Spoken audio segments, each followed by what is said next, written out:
The greatest of human endeavors is a risky business. Houston, we've had a problem here. NASA led the world into the exploration of space, but behind the scenes, out of the public eye, mistakes, mishaps, and failures plague the space industry. Obviously a major malfunction.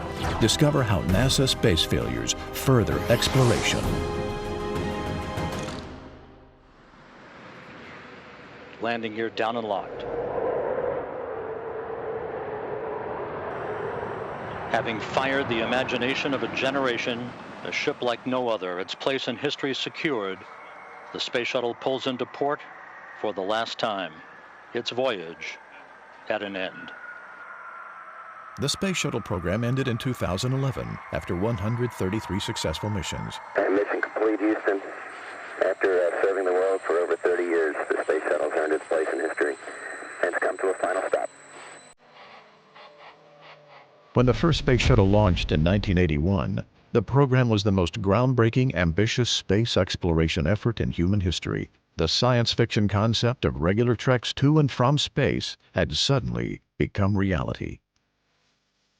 At the height of the program, the space shuttles were flying 3 to 8 missions per year, constructing the International Space Station, maintaining orbital telescopes like Hubble, and enabling groundbreaking scientific research and discoveries that changed the way humans lived on Earth.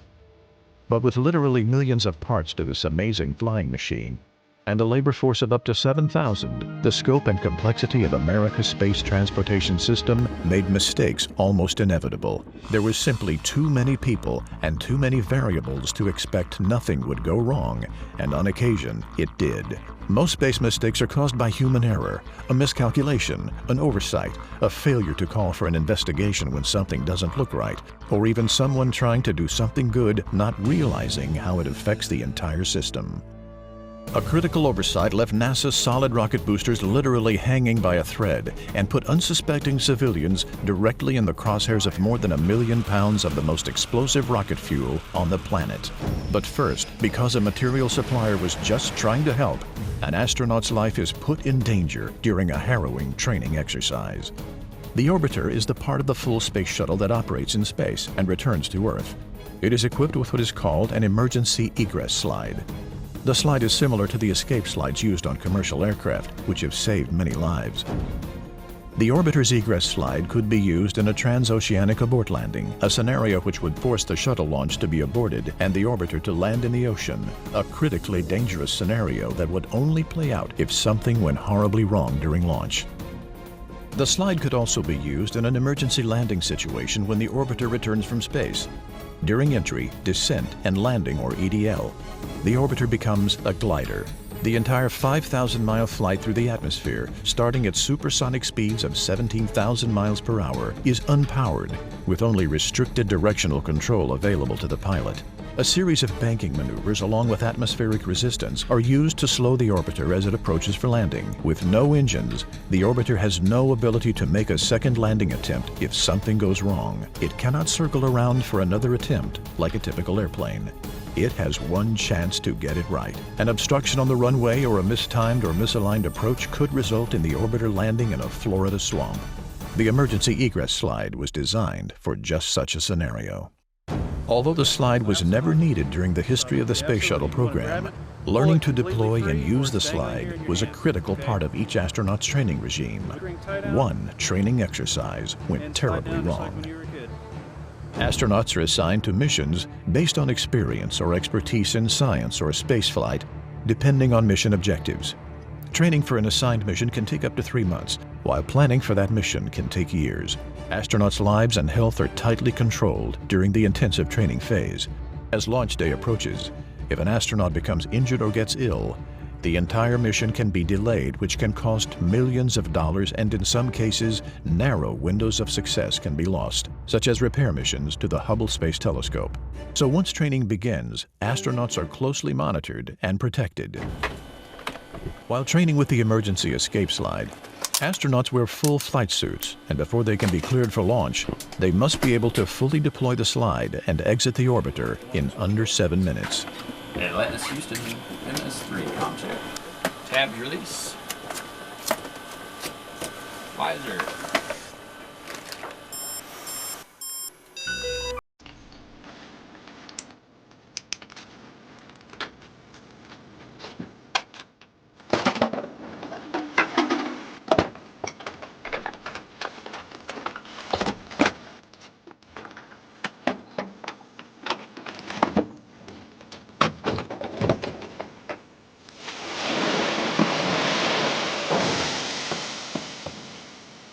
As they descend the rubber inflatable slide, a carefully calibrated strip of coarse material slows the astronauts so they are not injured by descending too fast.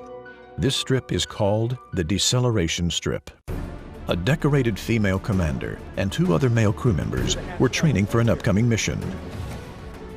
The first 2 crew members exited the vehicle and noticed that their descent was slower than usual. But in the urgency of the training exercise, there was no time to stop the commander from descending the slide. And when she did, her mission and NASA career almost came to a tragic end. A routine training mission quickly turns into a life-threatening situation as astronauts practice deployment and use of the orbiter's emergency egress slide. After deployment of the slide, heavier crew members notice their descent is slower than normal. When the lightest crew member descends, she stops suddenly when she makes contact with the slide's deceleration strip. The sudden stop causes her to lose balance, and she nearly tumbles down the slide. Such a tumble in a full flight suit could have resulted in life-threatening injury. This also could have seriously delayed the mission, costing millions of dollars. The astronaut is carefully assisted off the slide.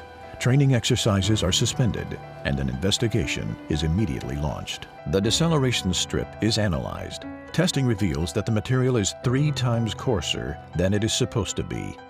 During the development of the requirements to procure this particular item, there is an expectation that those products will be delivered to us as we expect them to be.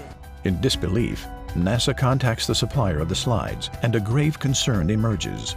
Are the slides currently installed in the actual orbiters wrong as well?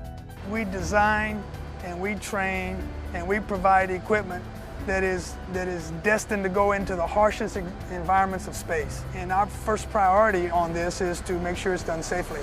Is the health and safety of the astronauts in jeopardy from the very device designed to protect them? NASA needed answers, and fast. The investigation confirms that NASA had ordered 6 new egress slides to replace slides that had been in operation for 10 years. When we're procuring an item from industry, we go into extreme details on creating the contract. And within the contract to this vendor, requirements are established, processes are established, and the criticality of the product is communicated to the contractor. The slide with the wrong deceleration strip was one of the new slides, and 2 of the other new slides had already been installed in Columbia and Endeavour. While talking with the primary company that manufactures the slide, NASA discovers that a second company that supplied the rubber-coated nylon deceleration strip also supplies the same material to a military customer. The material is used in a classified military application to evacuate troops from an area quickly. The military customer, who bought much more of the material than NASA, asked the company to make the material rougher to help soldiers evacuate easier. They changed the material but failed to modify the material part number. When the Space Shuttle program ordered new slides, the new, rougher material was provided for the deceleration strips. The primary company that puts the slide together checked the part number, but did not test the deceleration strip when it was delivered. They assumed the material was correct based on the part number. The slide was assembled and delivered to NASA. Any deviation or any change of those processes need to be communicated back to the customer. And whether the company thought it was insignificant or not, based upon how we're using this material, it should have been communicated back to us. The company that supplied the deceleration strip material thought that changing the material was a good thing to protect the lives of United States troops. But because the change was not reported to NASA, it jeopardized the life and health of an astronaut and a space shuttle mission. Processes are established for one result, and that is a safe and successful mission. Fortunately, the deceleration strips were all replaced with little effect on mission schedules. As NASA builds the next generation of spacecraft and sets its sights on Mars, the space agency is working to ensure this kind of space mistake never happens again. Process is a process no matter which program is being worked on, and the change impacts still have to be understood and analyzed so that we can pass on from one program to another, because ultimately we're all going to space. Next, A critical oversight leaves NASA's solid rocket boosters hanging by a thread, a costly space mistake that put unsuspecting civilians directly in the crosshairs of more than 1 million pounds of the most explosive rocket fuel on the planet.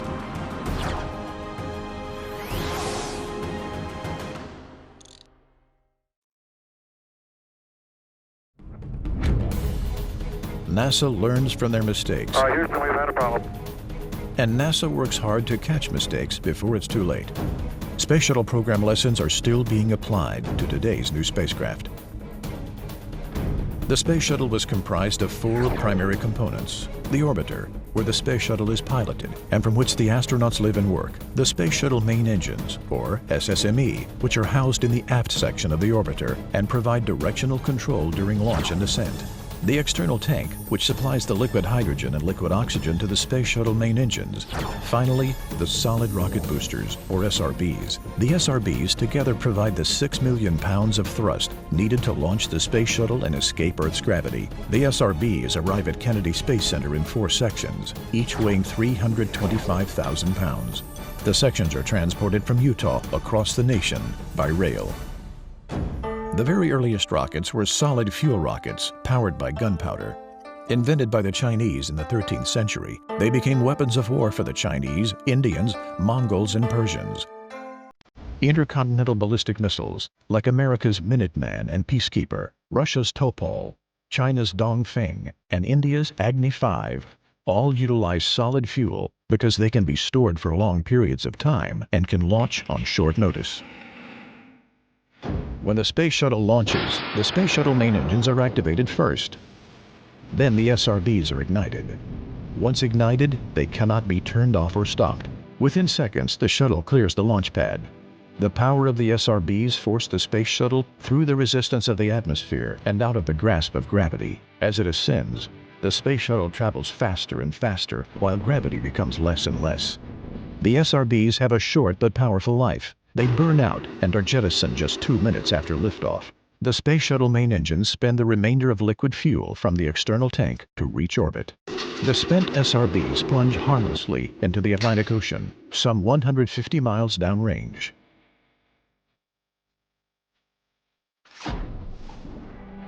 Days before launch, NASA dispatches 2 retrieval ships, 1 for each booster. The ships wait in a safety zone near the projected splashdown location. There it is, straight out. They retrieve the spent boosters.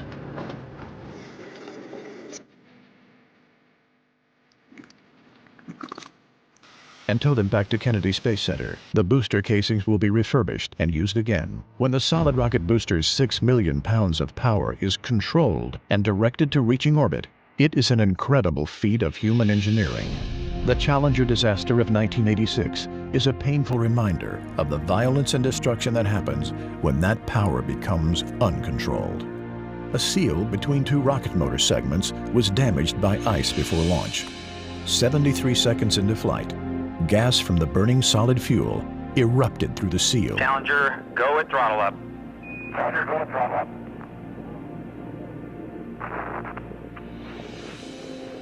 Minute 15 seconds. Velocity 2,900 feet per second. Altitude 9 nautical miles. Downrange distance 7 nautical miles. And within seconds, the entire rocket was torn apart. The first explosion initiated a series of events that led to the explosion of the liquid fuels in the external tank.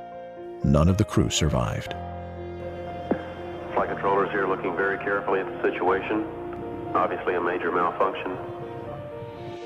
Due in part to the volatile nature of solid rocket fuels, the Space Shuttle's SRBs were manufactured and refurbished at an isolated facility in the deserts of northern Utah. The facility is just miles away from the Golden Spike National Monument, where the East and West were joined by the Transcontinental Railroad in 1869. The final Golden Spike linked the United States together. Trains were the new technology of the day and were transforming the world, opening new commercial opportunities and the freedom to travel coast to coast. Golden Spike is a fitting location for manufacturing the rockets that today, like the trains of old, are opening up new commercial opportunities in space and will usher in an era where space travel is commonplace for would-be explorers. When the SRBs return, the casings and nozzles are cleaned, then insulated with a protective carbon-carbon material. The solid rocket fuel is created, and the boosters are reloaded. Occasionally, a fully loaded SRB would be fired to test design improvements or modification. The powerful rocket is secured horizontally and fired. 1, fire. Several feet of sand is placed on the ground behind the rocket to protect the test stand. The blast is so hot that the sand is liquefied, and when it cools, it turns to glass. The temperature of the flame as it exits the nozzle is 5,600 degrees Fahrenheit, the same temperature as the sun's photosphere, the visible layer of the sun. When the rocket segments are fully loaded with fuel and ready to ship, NASA's mantra is, handle with care. An accident with a fully loaded rocket segment could be devastating. The SRBs are transported to Kennedy Space Center in Florida by rail from Utah. The trip is over 3,000 miles, taking the explosive rocket segments through or near numerous populated areas across the United States. After they arrive at KSC, the segments are joined together in the iconic Vehicle Assembly Building, or VAB, then mated to the external tank, which is attached to the orbiter, and the space shuttle is ready to launch. Just southwest of the VAB is NASA's Locomotive Maintenance Facility. Frequent maintenance and repair is performed to keep the mission-critical NASA train fleet in top condition.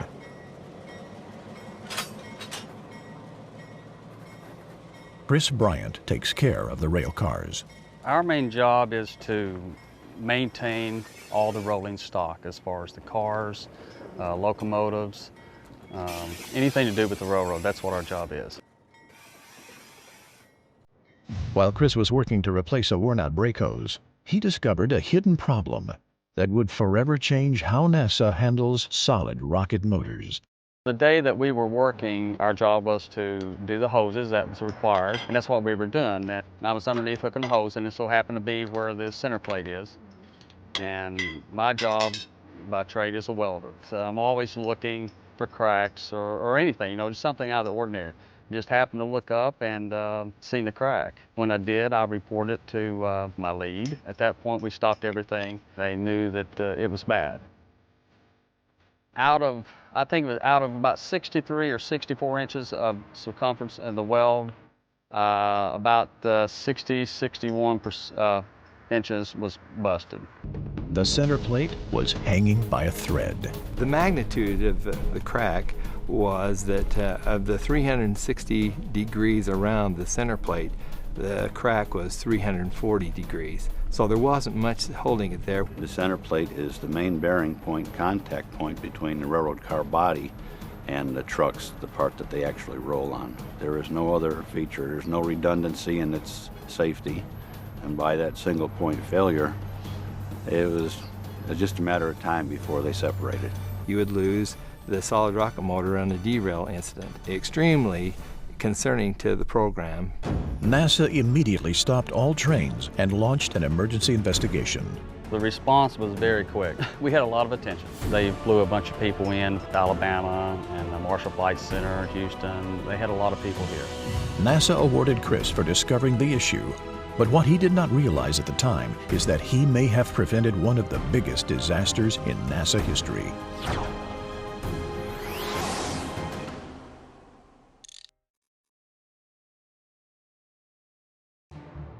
A broken weld puts a stop to all NASA trains. We jacked up the cars and disassembled them so that everything that was involved could be inspected and x-rayed, and because first you had to determine what caused the problem before you could make a repair that was going to be worthwhile. An investigation team simultaneously begins searching for the cause while inspecting all the rail cars in the fleet, hoping the issue is isolated to this one rail car. It was not. We use 200-ton rail cars to move the segments. We have 24 of these cars in our fleet. NASA is shocked to discover that out of the 24 rail cars, 22 had damaged welds. For years, the rail cars had been carrying fully loaded rocket segments across the United States. If any one of the 22 damaged welds had separated all the way, the resulting accident would have been catastrophic. When they're underway, Each car is close to 500,000 pounds each, and if you're moving at 50 miles an hour, that 500,000 pounds will travel quite a ways before it comes to a stop. So it could end up being a pretty good mess. Extensive analysis and computer modeling was conducted to determine why the wells were breaking and why the problem had not been seen before. The same rail cars had been used since the beginning of the Space Shuttle program. For 20 years, the massive weight of the SRB segments created tremendous stress and strain on the center plate. Over years of use, the weld holding the center plate to the flatbed began to break, eventually leaving the volatile rocket segment hanging by a sliver of metal. If the final inch had broken, the center plate would have broken loose, the flatbed could have collapsed on the wheels, derailing the entire train and sending the fully loaded rocket segments tumbling out of control. The moment the fuel encountered an ignition source like fire or sparks, an unstoppable and uncontrollable chain reaction would begin, destroying the SRBs and everything around them.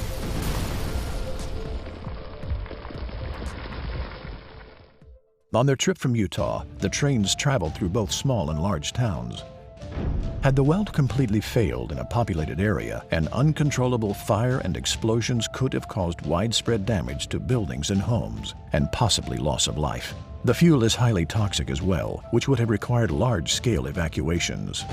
According to the Federal Railroad Administration Office of Safety, there are approximately 850 train derailments each year.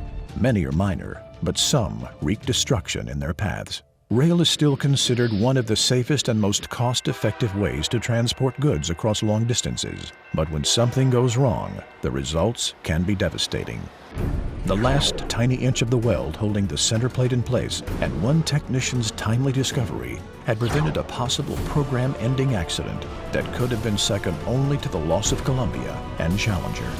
With the entire NASA train system shut down, new solid rocket boosters are now stranded in Utah. But an aggressive launch schedule is demanding a constant fresh supply of the rockets. If NASA cannot fix the problem soon, millions of dollars would be lost in mission delays. This space mistake is a chilling reminder that the dangers of space exploration are not only restricted to launches, landings, and on-orbit mission objectives. The manufacturing, transport, and processing of the highly explosive fuels and motors, which in many ways are the heart of space exploration, are just as critical. For over 20 years, the rail cars were used to transport the rocket segments, but the center plate had never been inspected in all those years. Years ago when these cars were built, we used different standards for our safety factors and stuff, and these cars being very heavy caused fatigue. The acceleration of the fatigue was more than anticipated, and it should have been caught sooner, but using the old guidelines, they were within the normal range of the old guidelines, but we just found out that our inspections have to be more frequent and a little bit more intense. NASA initiated an aggressive repair schedule to fix the broken wells. To reduce the strain on the center plate and slow down the degradation of the wells, NASA lowered the speed limit of the trains transporting fully loaded segments. NASA also implemented regular inspections of the wells, solutions that will all lead to the flight schedule being met and a successful controlled process of transporting the segments. We need to have a good inspection criteria. We need to have a good repair criteria. And once that's established, which we believe we have, we need to make certain that we don't drift from that. Today, solid rocket motors for the new generation of spacecraft are still being shipped from Utah and other places across the country by rail. NASA learned from their mistake and fixed the problem. Each previous generation of spacecraft provides a wealth of knowledge and experience to further exploration. As NASA focuses on placing humans on Mars, new challenges await. Many improvements will not even be discovered until something goes wrong, because space exploration is fueled by the unknown. No one can fully predict how the harsh environment of Mars may affect people or hardware, which is one reason we must go there. The astronauts, technicians, and engineers who have dedicated themselves to exploring space will never let mistakes stop them. They innovate, fix the problems, and ultimately become better to go further and discover more.